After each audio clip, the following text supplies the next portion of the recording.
Okay.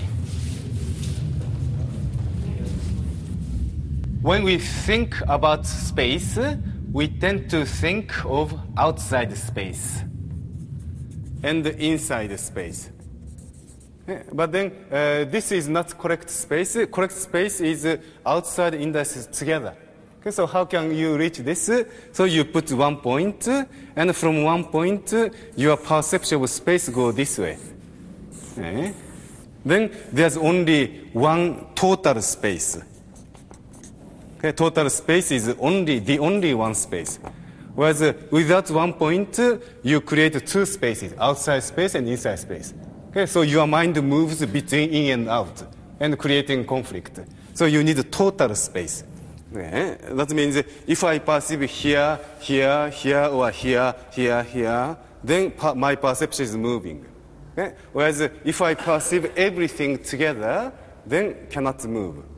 Understand? So if you want to stop your body, you must have total perception. Okay? So this try is easy. Okay? So here, okay. Then you can see with the eyes. Okay? So this total space.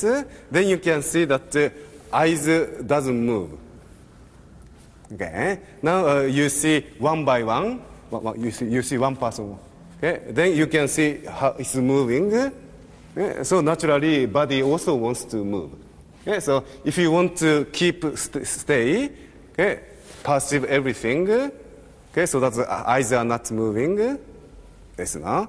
Now, with eyes closed, same. When perception doesn't move, okay, it's like this.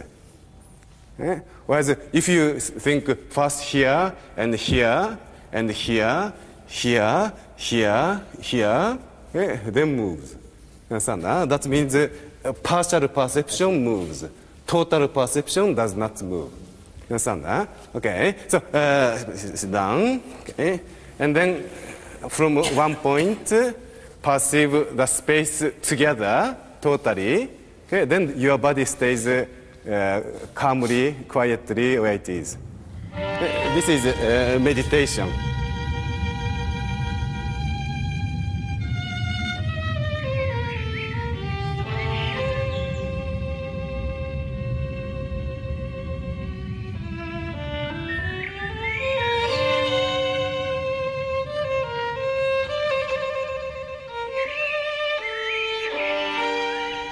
To be able to rest at peace within oneself while being strong is one of the greatest gifts you can offer people.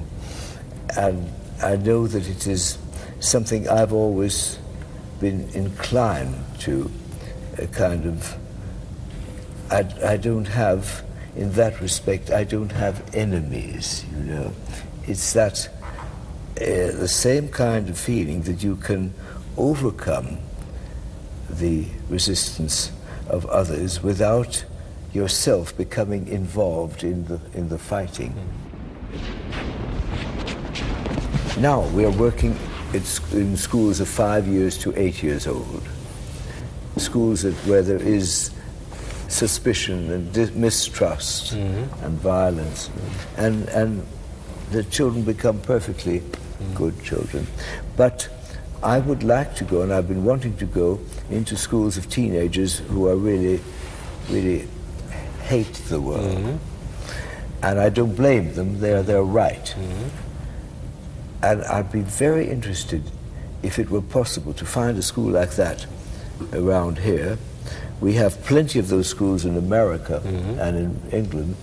In Texas, half the children come to school armed with knives and guns, and they have to be disarmed before they go into class. It doesn't mean that they are disarmed innerly. I would like to find a school like that, and I would love to see how you can mold them. The first encounter would have to be the one of respect. They would respect you, because if they have no gun, then you could throw them around. Yeah, but with my experience, that approach is not so good because this martial approach of showing first one's superiority doesn't work well. That means you must start from the equality. You shouldn't start from the superiority. Yes, but what would you do if you went into a classroom that is really sour, acid, and just negative? So you have to first have this space and include everybody in your space. Yes. And then if really it includes space, then the negativity will be gone.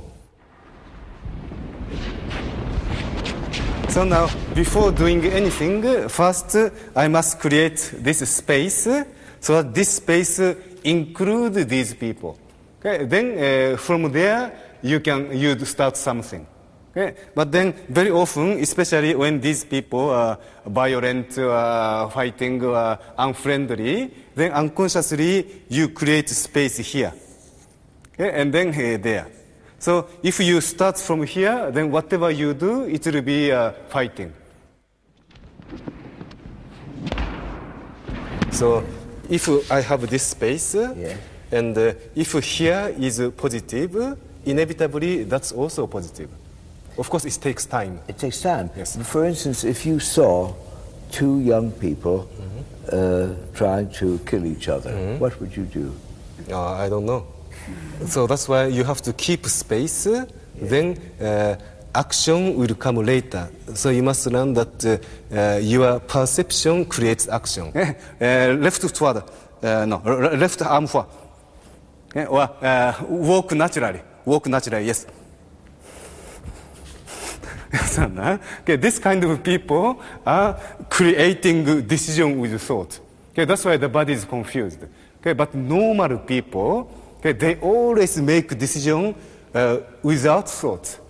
Okay, it's just incidentally there are some thoughts just before decision comes, and you mistakenly think that thought made decision. That's not true. I would like to think that, but I can imagine that at one moment you have to win their respect, even physically, and that's what I don't know. I don't know. Yeah, but what do you mean respect is admiration? Yes, admiration.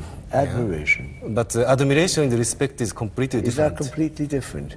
Yes, but you have to win their attention. Yes. You have to win their. You come, you bring something else. Is it sufficient at the moment of encounter? If after a time, yes, I'm sure. But at the moment of encounter. Yeah, so again, probably you would have to do some action, but then this action should be spontaneous. Yes. And so how to get spontaneous action? You need the space. Yes. So that means mind must lead body. Yes, true. But I can understand that. But if you read, the person is sick. It's like a child who has no other idea except knowing the world through their physical senses. But their physical senses are twisted. And they encounter you with hostility because you want to defend something that they hate. It's a great challenge to the good, because today our society, the evil often is almost stronger than the good. How do we reverse that? That is the great problem today, because everywhere we get examples of fear, of frustration, of hate, of resentment,